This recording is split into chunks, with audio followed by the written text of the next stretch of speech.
You know that nagging, persistent ache in your neck? What if the cause isn't your posture or how you slept, but something hidden, deep inside your muscles? Well, today we're going to dive into a surprising culprit that researchers have recently uncovered, and honestly, it could change everything we thought we knew about chronic pain.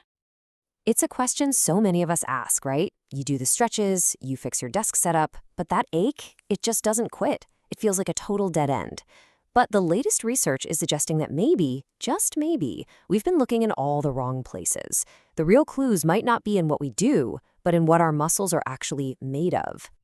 So, in the medical world, this mystery actually has a name: nonspecific neck pain, or NSNP. And nonspecific, that's basically just a fancy way of saying we don't really know what's causing it. It's the ultimate cold case, and that's exactly what makes the new evidence we're about to look at so incredibly exciting. So let's just forget about posture for a second. The real breakthrough here is that we have to look deeper. We have to go beyond the surface and look at the very composition of the muscle tissue itself, because it turns out the clues are microscopic. And here it is, our prime suspect, a condition called muscle fat infiltration, or MFI for short.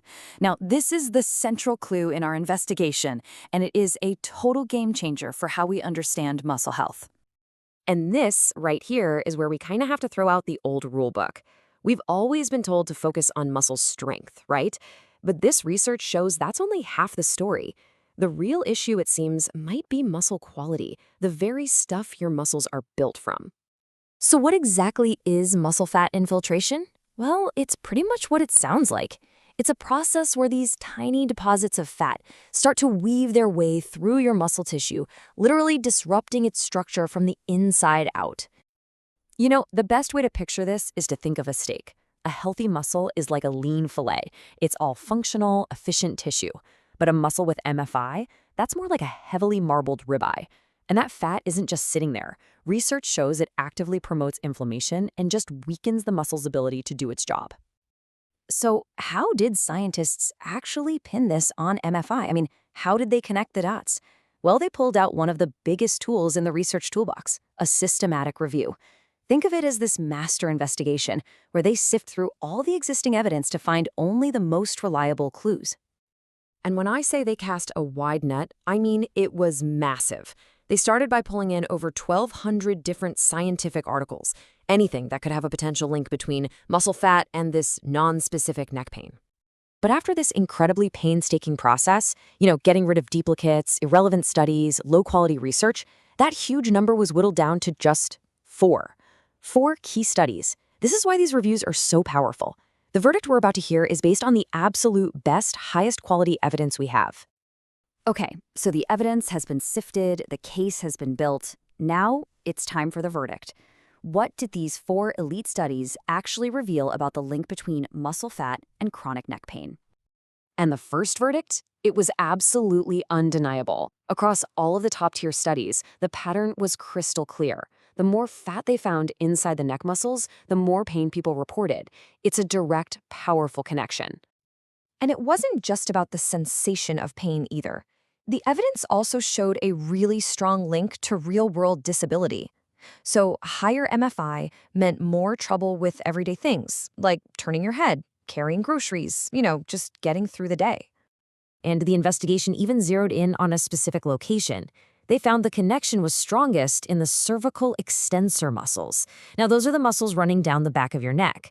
They're your main posture muscles, the ones working constantly just to hold your head up. And that's the obvious next question, isn't it? If the muscles at the back of the neck are the problem, then this has to be about bad posture, right? It's got to be about all of us hunched over our screens. Well, let's see what the evidence had to say about that. And here is a fascinating twist. When the researchers looked for a direct link between this muscle fat and the actual physical curve of someone's spine, they found nothing. Nothing consistent anyway. The data just wasn't there. And that tells us the story is way more complex than just sit up straight. Okay, so we have our suspect and we have a clear verdict. But what does this actually mean for you or for anyone you know with chronic neck pain? This is where the whole investigation turns from just identifying a problem into finding a potential solution. So let's just boil it all down. The big takeaway here is that muscle quality might be just as vital as muscle strength. For doctors, this discovery could give them a new, measurable target, MFI, to diagnose and track the problem. But really, the most important thing is that this opens the door for a whole new world of treatments, rehab programs that don't just build strength, but actually rebuild the muscle from the inside out. And you know, the researchers themselves really point the way forward. They write that these findings, and I'm quoting here, highlight the importance of rehabilitation programs to reduce MFI and enhance muscle functions, which may alleviate symptoms. So in other words, the goal is to fix the muscle at a cellular level, and that could lead to real, lasting relief. So, while we may be closing the case on one big cause of neck pain, it really opens up a much bigger, more profound question. If this kind of poor muscle quality is happening in our necks, where else could it be hiding? What other unexplained aches and pains could be traced back to this very same thing? And that is the next great mystery to solve.